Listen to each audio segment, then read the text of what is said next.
I'm gonna read chapter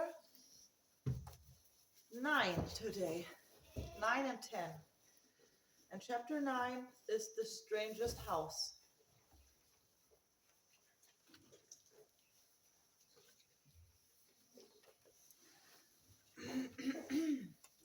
The Strangest House. It was the sweetest, most mysterious looking place anyone could imagine. The high walls, which shut in, were covered with the leafless stems of climbing roses, which were so thick that they were matted together. Mary Lennox knew they were roses because she had seen a great many roses in India. All the ground was covered with grass of a wintry brown, and out of it grew clumps of bushes, which were surely rose bushes if they were alive. Munin, it's here, come. Maybe my cat wants to join us. It's here, come. Come here. Willst du hier sitzen? Willst du jetzt sitzen? Where did I stop? There were numbers of standard roses which had to spread their branches that they were like little trees. There were other trees in the garden, and one of the things which made the place look strangest and loveliest was that climbing roses had run all over them and swung down long tendrils which made light swaying curtains, and here and there they had caught at each other or at the far-reaching branch and had crept from one tree to another and made lovely bridges of themselves. They were neither leaves nor roses on them now, and Mary did not know whether they were dead or alive, but their thin gray or brown branches and sprays looked like a sort of hazy mantle spreading over everything, walls and trees, and every brown grass they had fallen from their fastenings and run along the ground. It was this hazy tangle from tree to tree which made it look so mysterious. Mary had thought it must be different from other gardens, which had not been left all by themselves so long. And indeed it was different from any other place she had ever seen in her life. "How still it is," she whispered. "How still." Then she waited a moment and listened at the stillness. The robin, who had flown to his treetop, was still as all the rest. He did not even flutter his wings. He sat without stirring and looked at Mary. "No wonder it is still," she whispered again. "I'm the first person who has spoken in here for 10 years. She moved away from the door, stepping as softly as if she were afraid of awakening someone.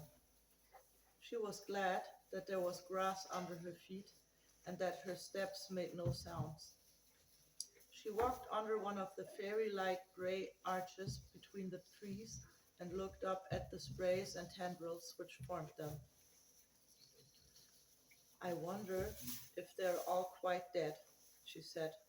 "It's all a quite dead garden. I wish it wasn't."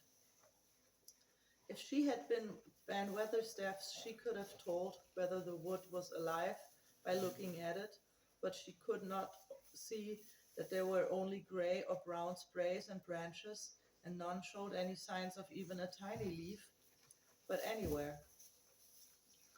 But she was inside the wonderful garden, and she could come through the door under the ivy any time, and she felt as if she had found a world all of her own.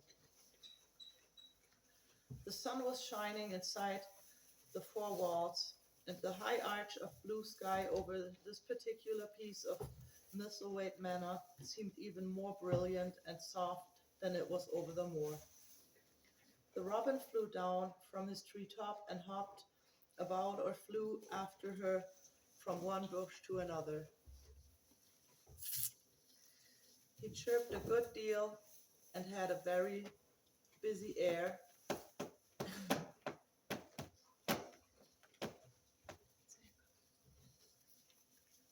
He chirped a good deal and had a very busy air, as if he were showing her things. Everything was strange and silent, and she seemed to be hundreds of miles away from anyone. But somehow she did not feel lonely at all. All that troubled her was her wish that she knew whether all the roses were dead, or if perhaps some of them had lived and might put out leaves and buds as the weather got warmer. This is Munin, by the way. I have his brother too, Hugin.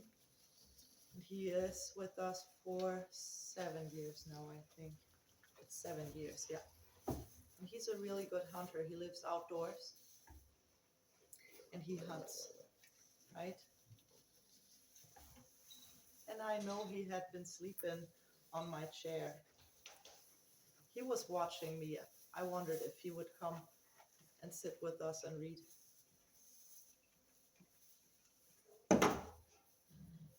Her skipping rope, her skipping rope had hung over her arm when she came in, and after she had walked about for a while, she thought she would skip round the whole garden, stopping when she wanted to look at things. There seemed to have been grass paths here and there, and in one or two corners there were alcoves of evergreen, with stone seats or tall moss-covered flowers in them. As she came near the second of these alcoves, she stopped skipping. There had once been a flower bed in it, and she thought she saw something sticking out of the black earth, some sharp little pale green points. She remembered what Ben Weatherstaff had said, and she knelt down and looked at them. Sei vorsichtig, Munin.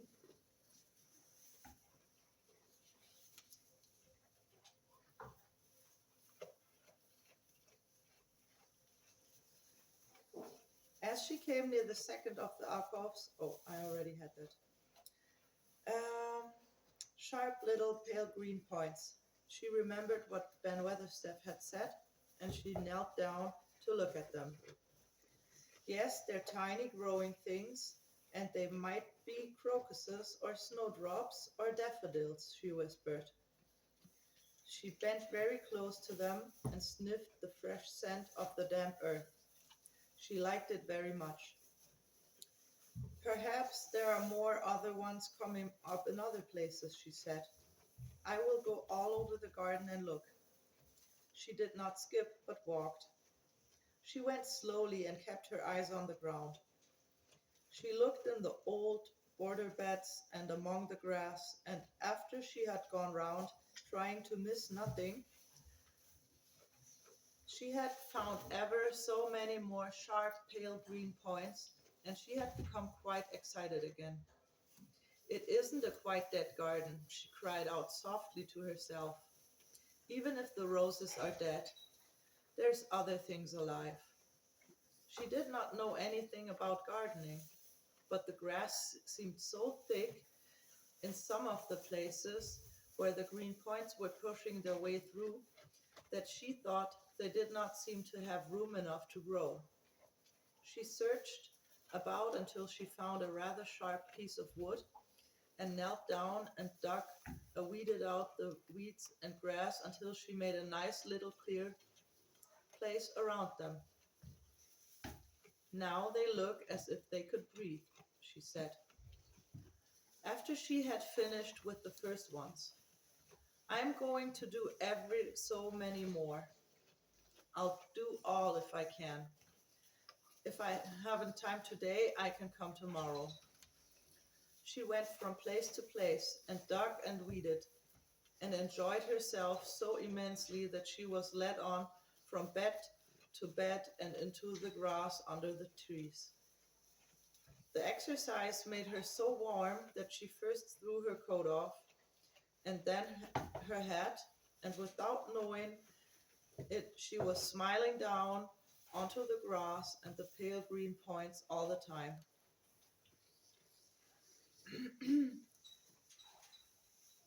The robin was tremendously busy.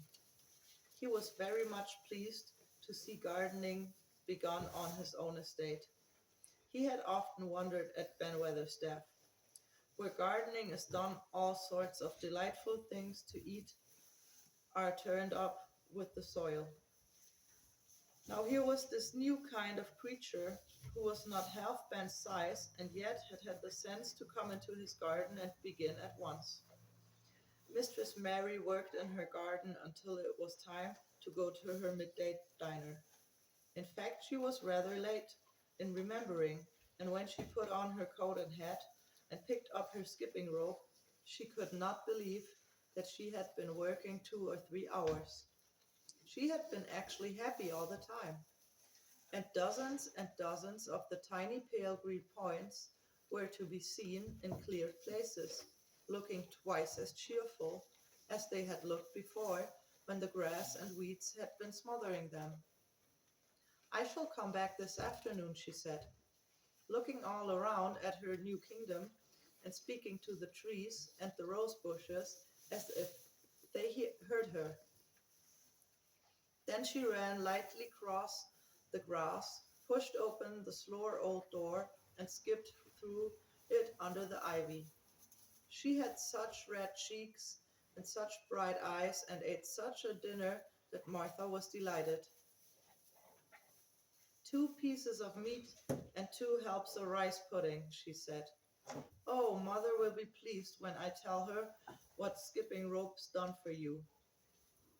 In the course of her digging with her pointed stick, Mistress Mary had found herself digging up a sort of white root rather than like an onion. She had put it back in its place and patted the earth carefully down on it, and just now she wondered if Martha could tell her what it was. Martha, she said, what are those white roots that look like onions? They're bulbs, answered Martha. Lots of spring flowers growing from 'em. Their very little ones are snowdrops and crocuses, and the big ones are narcissus and jonquils and daffodils. The biggest of all is lilies and purple flags. Yeah, they're nice. Dixon got a whole lot of them planted in our bit of garden. Does Dickon know all of them? Asked Mary, a new idea taking possession of her. Our Dickon can make a flower grow out of a brick walk. Mother says he just whispers things to the ground.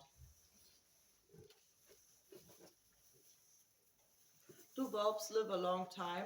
Would they live years and years if no one helped them? Inquired Mary anxiously. They're things as helps themselves, said Martha. That's why poor folk can afford to have 'em. If you don't trouble them, most of them work away underground for a lifetime and spread out and have little ones. There's a place in the park woods here where there's snowdrops by thousands. They're the prettiest sight in Yorkshire when spring comes. No one knows when they were first planted. I wish the spring was here now, said Mary. I want to see all of the things that grow in England. She had finished her dinner and gone to her favorite seat at the hearthrug. I wish, I wish I had a little spade, she said. Whatever do you want a spade for? Asked Martha, laughing. You're gonna to take it digging? I must tell mother that too. Mary looked at the fire and pondered a little. She must be careful if she meant to keep her secret kingdom. She wasn't she wasn't doing any harm, but if Mr. Craven found out about the open door, he would be fearfully angry and get a new key and lock it up forevermore. She really could not bear that. This is such a big, lonely place, she said slowly, as if she were turning matters over in her mind. The house is lonely, and the park is lonely, and the gardens are lonely. So many places seem shut up. I never did many things in India, but there were more people to look at. Natives and soldiers marching by, and sometimes bands playing, and my ayah told me stories. There is no one to talk to here except you and Ben Weatherstaff. And you have to do your work, and Ben Weatherstaff won't speak to me often. I thought if I had a little spade, I could dig somewhere as he does, and I might take a little garden if he would give me some seeds. Martha's face quite lighted up. There now, she exclaimed. If that wasn't one of them things Mother said. She says there's such a lot of room in that big place. Why don't they give her a bit for herself, even if she doesn't plant nothing but parsley and radishes? She'd dig and rake away and be right down happier over it. Them was the very words she said. Were they? Said Mary. How many things she knows, doesn't she? Ah, said Martha. It's like she says, a woman as brings up 12 children learns something besides her ABC. Children's are good as rhythming and set finding out things. How much would a spade cost? A little one, Mary asked. Well, was Martha's reflective answer. At Thwaite Village there's a shop or so, and I saw little garden sets with a spade and a rake and a fork all tied together for 2 shillings. And they was stout enough to work with, too. I've got more than that in my purse, said Mary. Miss Morrison gave me 5 shillings, and Miss Medlock gave me some money from Mr. Craven. Did he remember you that much? Exclaimed Martha. Mr. Medlock said I was to have 1 shilling a week to spend. She gives me one every Saturday. I didn't know what to spend it on. My word, that's riches, said Martha. You can't buy anything in the world you want. There's on cottage is only on a 3 pence and it's like pulling eye teeth to get it. Now I've just thought of something, putting her hands on her hips. What? Said Mary eagerly. In the shop at Thwaite, they sell packages of flower seeds for a penny each. And our Dickon, he knows which is the prettiest ones and how to make 'em grow. He walks over to Thwaite many a day just for the fun of it. Do you know how to print letters? I know how to write, Mary answered. Martha shook her head. Our Dickon can only read printing. If you could print, we could write a letter to him and ask him to go and buy garden tools and the seeds at the same time. Oh, you're a good girl, Mary cried. You are really. I didn't know you were so nice. I know I can I know I can print letters if I try. Let's ask Miss Medlock for a pen and ink and some paper. I've got some of my own, said Martha. I bought 'em so I could print a bit of a letter to Mother of a Sunday. I'll go and get it. She ran out of the room, and Mary stood by the fire and twisted her thin little hands together with sheer pleasure. If I have a spade, she whispered, I can make the earth nice and soft and dig up weeds. If I have seeds and I can make flowers grow, the garden won't be dead at all. It will come alive. She did not go out again that afternoon because when Martha returned with her pen and ink and paper, she was obliged to clear the table and carry the plates and dishes downstairs. And when she got into the kitchen, Miss Matlock was there and told her to do something. So Mary waited for what seemed to her a long time before she came back. When it was a serious piece of work to write to Dickon. Mary had been taught very little because her governess had disliked her too much to stay with her. She could not spell particularly well, but she found that she could print letters when she tried. This was the letter Martha dictated to her. My dear Dickon, this comes hoping to find you well as it leaves me at present. Miss Mary has plenty of money and will you go to Twait to buy her some flower seeds and a set of garden tools to make a flower bed. Pick the prettiest ones and easy to grow because she has never done it before and lived in India, which is different. Give my love to Mother and every one of you. Miss Mary is going to tell me a lot more so that on my next day out you can hear about elephants and camels and gentlemen going hunting lions and tigers. Your loving sister, Martha Phoebe Sowerby. Well, put the money in the envelope and I'll get the butcher boy to take it in his cart. He's a great friend of Dickon, said Martha. How shall I get the things when Dickon buys them? He'll bring them to you himself. He'll like to walk over this way.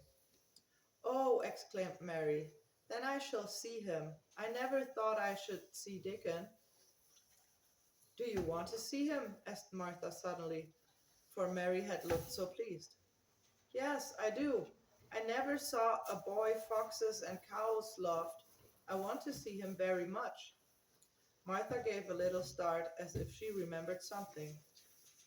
Now to think, she broke out, to think of me forgetting that there. And I thought I was going to tell you first things in the morning. I asked Mother, and she said she'd ask Miss Medlock her own self. Do you mean? Mary began. What I said Tuesday.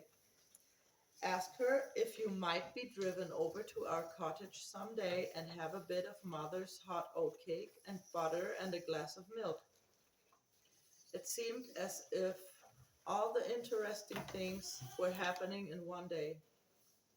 To think of going over to the moor in the daylight and when the sky was blue. To think of going into the cottage with her 12 children. Does she think Miss Medlock would let me go? She asked quite anxiously. Ah, she thinks she would. She knows that a tidy woman's mother is how clean she keeps the cottage. If I went, I should see your mother as well as Dickon, said Mary, thinking it over and liking the idea very much. She doesn't seem to be like the mothers in India. Her work in the garden and the excitement of the afternoon ended by making her feel quiet and thoughtful.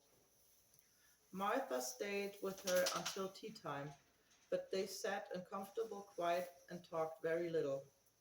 But just before Martha went downstairs for the tea tray, Mary asked a question. Martha, she said, has the scullery maid had the toothache again today? Martha certainly started slightly. What makes you ask that? She said. Because when I waited so long for you to come back, I opened the door and walked down the corridor to see if you were coming. And I heard that far off crying again, just as we heard it the other night. There isn't a wind today, so you see it couldn't have been the wind. Oh, said Martha restlessly. You mustn't go walking about in corridors and listening. Mr. Craven would be that really angry. There's no there's no knowing what he'd do. I wasn't listening, said Mary. I was just waiting for you, and I heard it. That's three times. My word, there's Miss Matlock's bell, said Martha, and she almost ran out of the room. That is the strangest house anyone ever lived in, said Mary drowsily, as she dropped her head on the cushioned seat of the armchair near her. Fresh air and digging and skipping rope had made her feel so comfortably tired. that she fell asleep. Chapter 10. Dickon.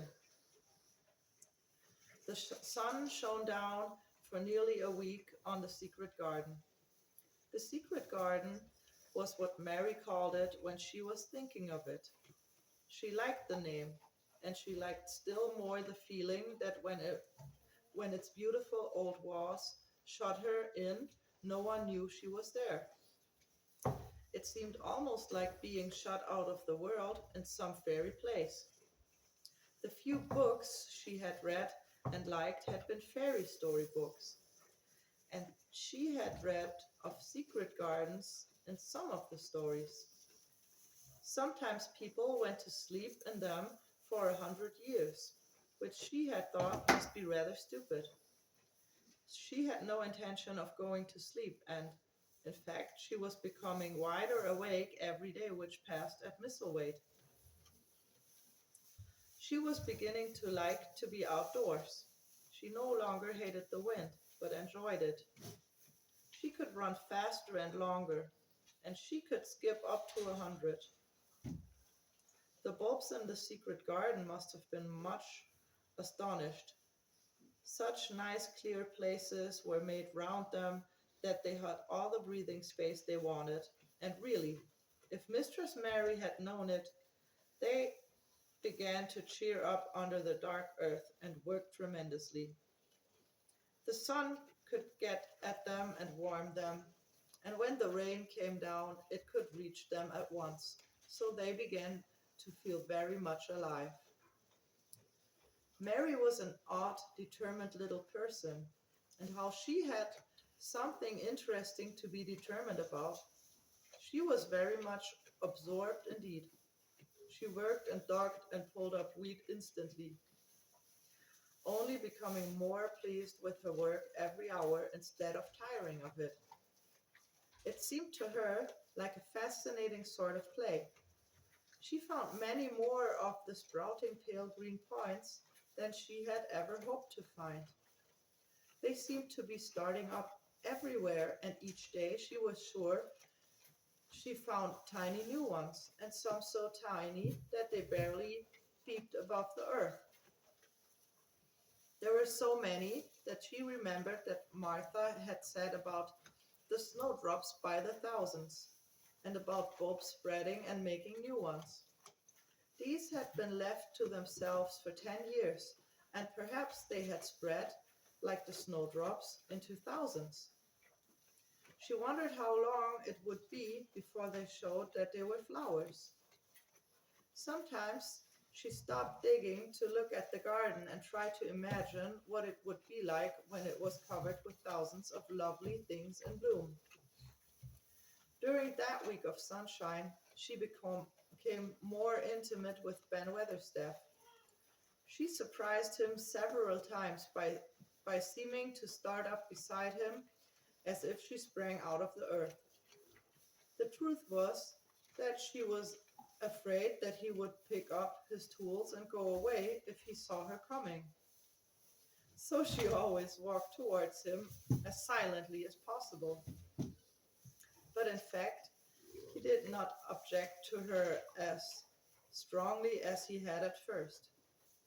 Perhaps he was secretly rather flattered by her evident desire for his elderly company. Then, also, she was more civil than she had been. He did not know that when she first saw him, she spoke to him as she would have spoken to a native, and had not known that a cross, sturdy old Yorkshire man was not accustomed to salam to his masters, and be merely commanded by them to do things.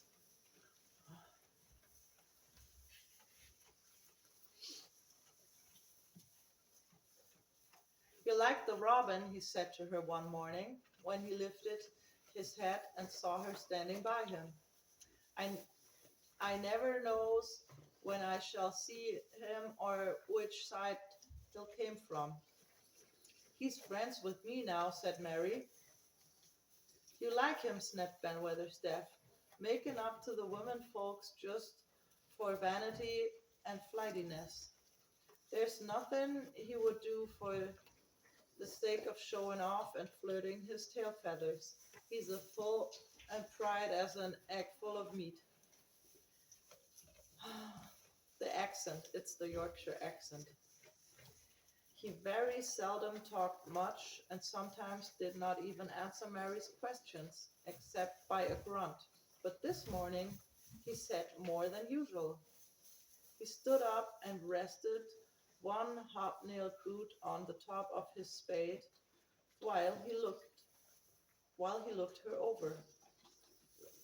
How long have you been here? He jerked out.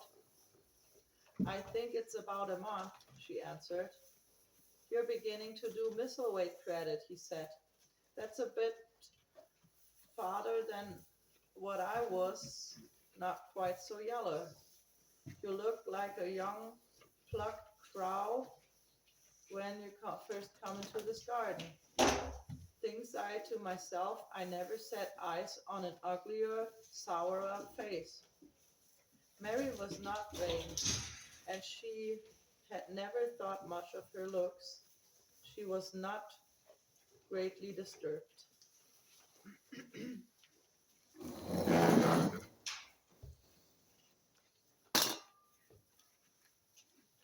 Um, greatly disturbed.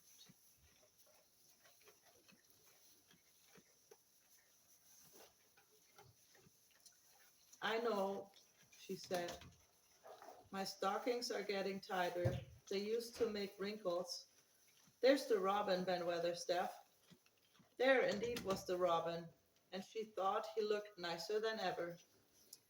His red waistcoat was as glossy as satin, and he flirted his wings and tail and tilted his head and popped about with all sorts of lively graces.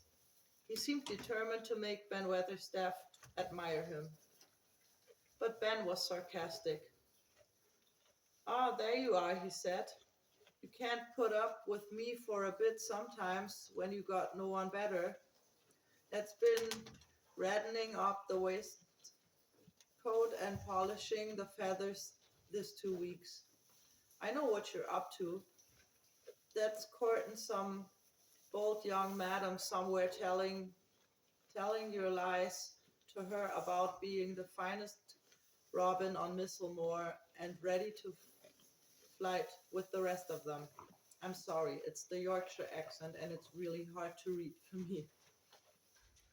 Oh, look at him, exclaimed Mary. The robin was evidently in a fascinating bold mood. He hopped closer and closer and looked at Ben Weatherstaff more and more eagerly.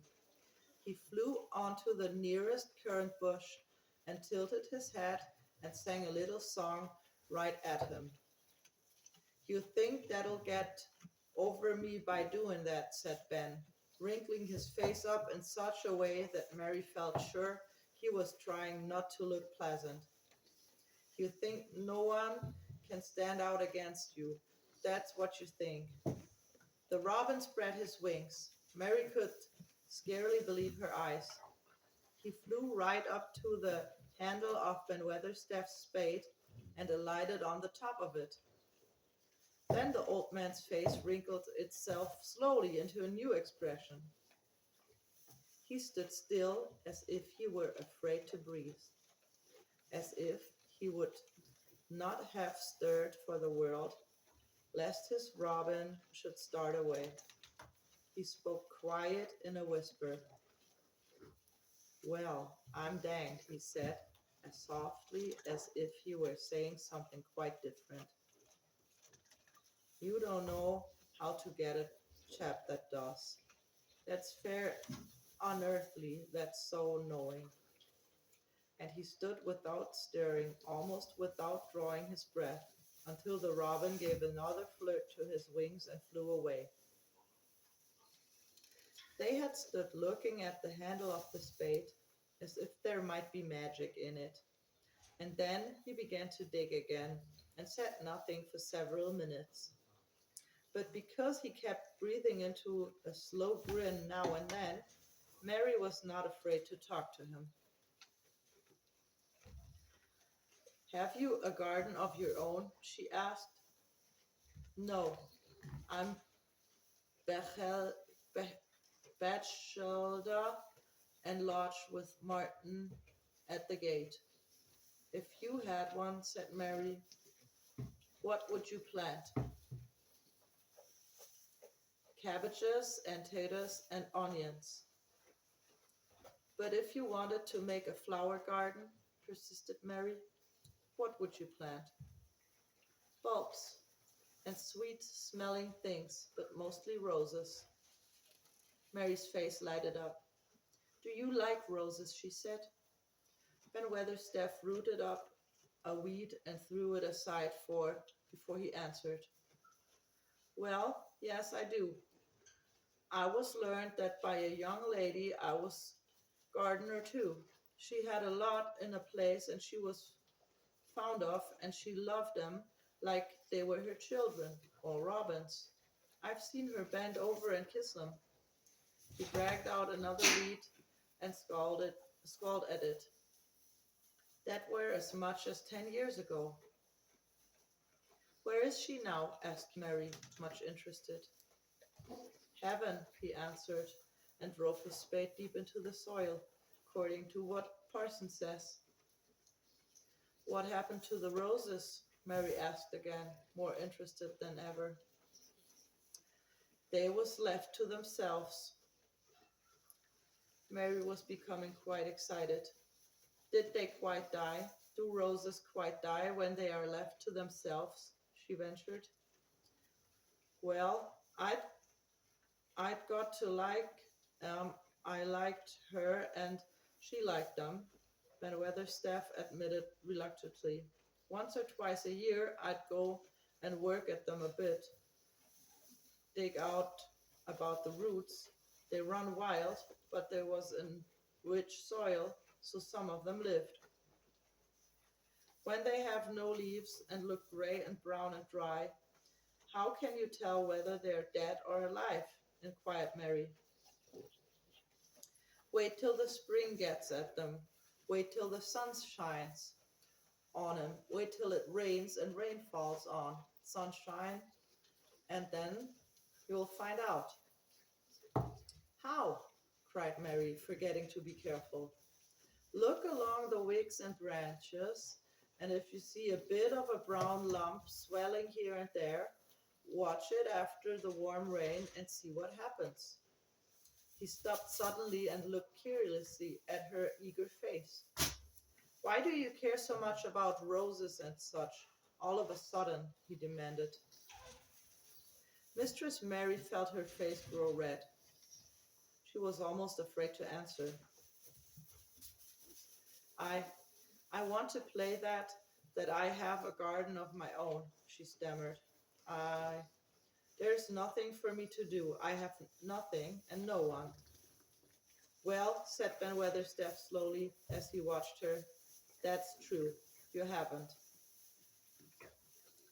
He said it in such an odd way that Mary wondered if he was actually a little sorry for her. She had never felt sorry for herself.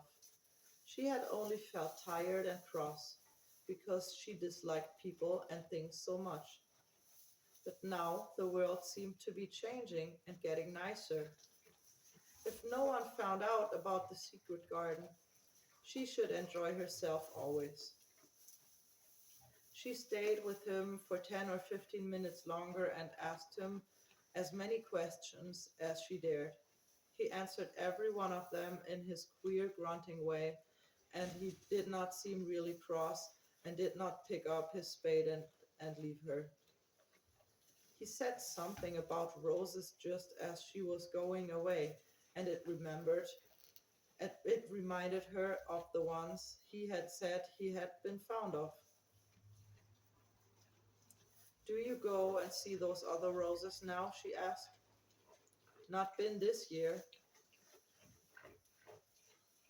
My joints had made me too stiff. He said it in his grumbling voice, and then quite, oh wait,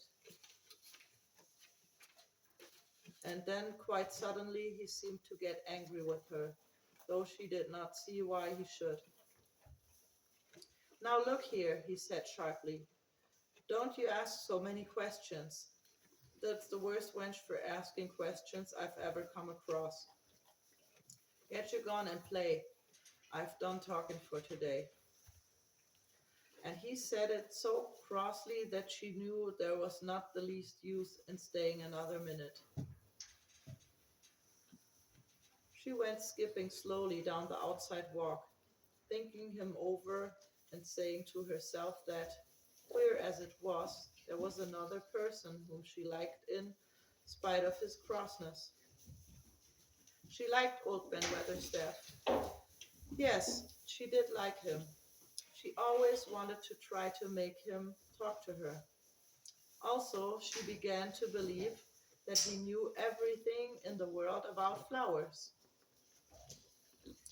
There was a laurel hedged walk which curved round the secret garden and ended at the gate which opened into a wood in the park. She thought she would skip round this walk and look into the wood and see if there were any rabbits hopping about. She enjoyed the skipping very much, and when she reached the little gate, she opened it and went through because she heard a low, peculiar whistling sound and wanted to find out what it was. It was a very strange thing indeed. She quietly caught her breath as she stopped to look at it. A boy was sitting under a tree, with his back against it, playing on a rough wooden pipe. He was a funny looking boy, about 12.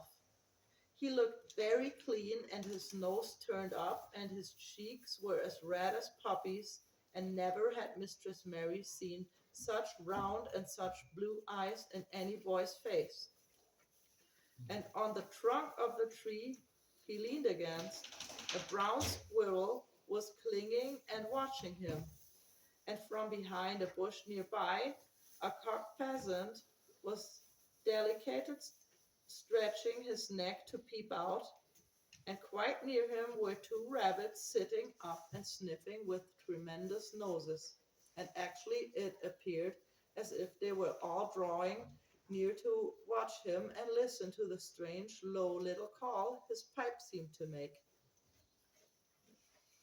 When he saw Mary, he held up his hand and spoke to her in a voice almost as low as and rather like a piping. Don't you move, he said. You'd fright them. Mary remained motionless. He stopped playing his pipe and began to rise from the ground. He moved so slowly that it scarcely seemed as though he were moving at all. But at last he stood on his feet, and then the squirrel scrambled back into the branches of the tree. The pheasant withdrew his head, and the rabbits dropped on all fours and began to hop away, though not all as if they were frightened. I'm Dickon, the boy said. I know you're Miss Mary. Then Mary realized that somehow she had known at first that he was Dickon. Who else could have who else could have been charming rabbits and pheasants as the native charm snakes in India? He had a wide, red, curving mouth, and his smile spread all over his face. I got up slow, he explained, because if you make a quick move, it'll scare them. A body as a move gentle and speak low when wild things is about. He did not speak to her as if they had never seen each other before, but as if he knew her quite well. Mary knew nothing about boys, and she spoke to him a little stiffly because she felt rather shy. Did you get Martha's letter? She asked. He nodded his curly, rust-colored head. That's why I come. He stooped to pick up something which had been laying on the ground beside him when he piped. I've got the garden tools. There's a little spade and rake and a fork. Oh, they're good ones. There's a trouble too. And the woman in the shop threw a packet of white poppy and one of blue larkspur when I bought the other seeds. Will you show the seeds to me? Mary said. She wished she could talk as he did. His speech was so quick and easy. It sounded as if he liked her and was not the least afraid she would not like him, though he was only a common moor boy in patched clothes and with a funny face and a rough, rusty red head. As she came closer to him, she noticed that there was a clean, fresh scent of heather and grass and leaves about him, almost as if he were made of them.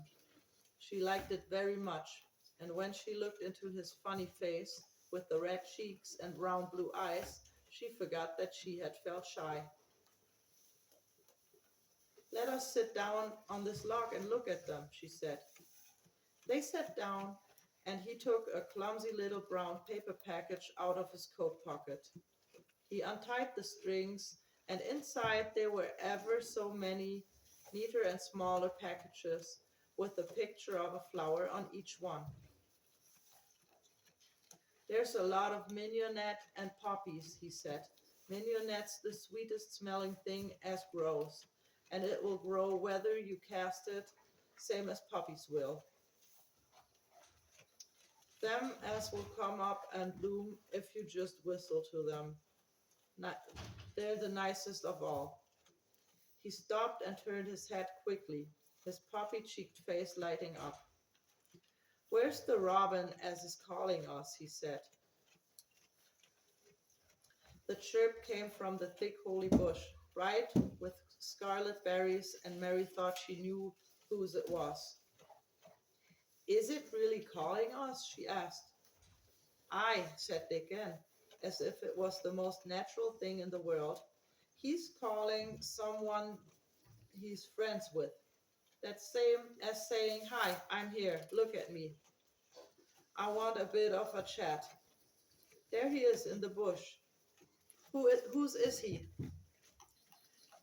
He's Ben Weatherstaff's, but I think he knows me a little, answered Mary. Ah, yeah, he knows you, said Dickon in his low voice again, and he likes you. He's took you on. He'll tell me about you in a minute. He moved quite close to the bush with the slow movement Mary had noticed before, and then he had made a sound almost like the robin's own twitter. The robin listened a few seconds intently and then answered, quite as if he were replying to a question. Aye, he's a friend of yours, said Dickon. Do you think he is? Cried Mary. She did so she did so want to know. Do you think he really likes me? He wouldn't come near you if he didn't, answered Dickon. Birds are rare choosers, and a robin can flout a body who's worse than a man. See, he's making up to you now. Can't you see a chap? He's saying. And it really seemed as if it must be true. He so sidled and twittered and tilted, and he hopped on his bush. Do you understand everything birds say? Said Mary. Dickens' grin spread until he seemed all white, red, curving mouth, and he rubbed his rough head. I think I do, and they think I do, he said. I've lived on the moor with them so long, I've watched them break shell and come out of fledge and learn to fly and begin to sing, till I think I'm one of them. Sometimes I think perhaps I'm a bird, or a fox, or a rabbit, or a squirrel, or even a beetle, and I don't know why. He laughed and came back to the log and began to talk about the flower seeds again. He told her what they looked like when they were flowers. He told her how to plant them and watch them and feed and water them. See here, he said suddenly. turning round to look at her. I'll plant them for you myself. Where's your garden? Mary's thin hands clutched each other as they lay on her lap. She did not know what to say, so for a whole minute she said nothing. She had never thought of this. She felt miserable, and she felt as if she went red and then pale. You got a bit of garden, don't you? Dickon said. It was true that she had turned red and then pale. Dickon saw her do it, and as she still said nothing, he began to be puzzled. Wouldn't they give you a bit? He asked. Don't you got any yet? She held her hands tighter and turned her eyes towards him. I don't know anything about boys, she said slowly. Could you keep a secret if I told you one? It is a great secret. I don't know what I should do if anyone found out. I believe I should die. She said the last sentence quite fiercely. Dickon looked more puzzled than ever and even rubbed his hand over his rough head again, but he answered quite good. I'm keeping secrets all the time, he said.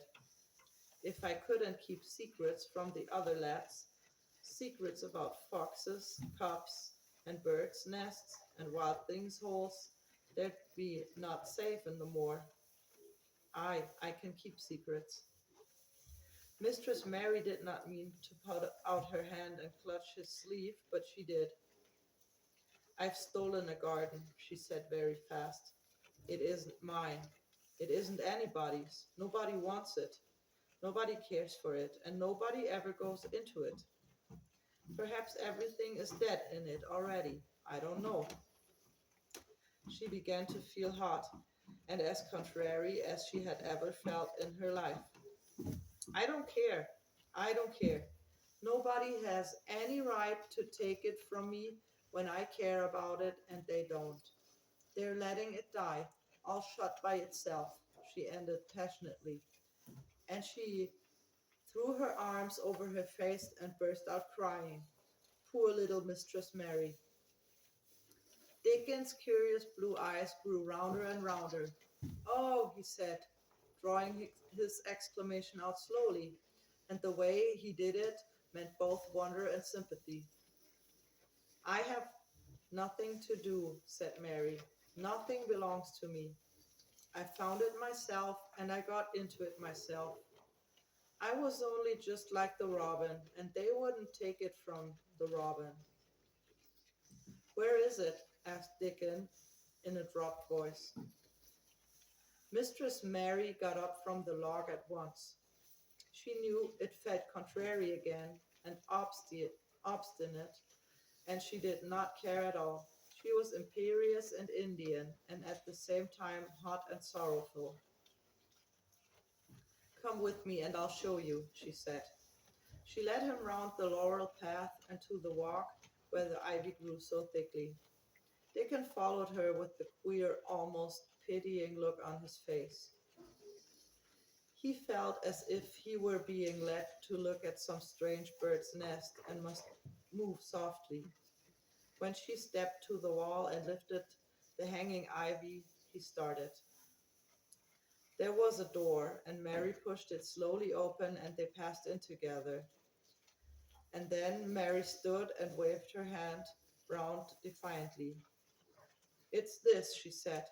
It's a secret garden, and I'm the only one in the world who wants it to be alive. Dickon looked round and round about it, and round again. Oh, he almost whispered, it is a queer, pretty place. It's like as if a body was in a dream.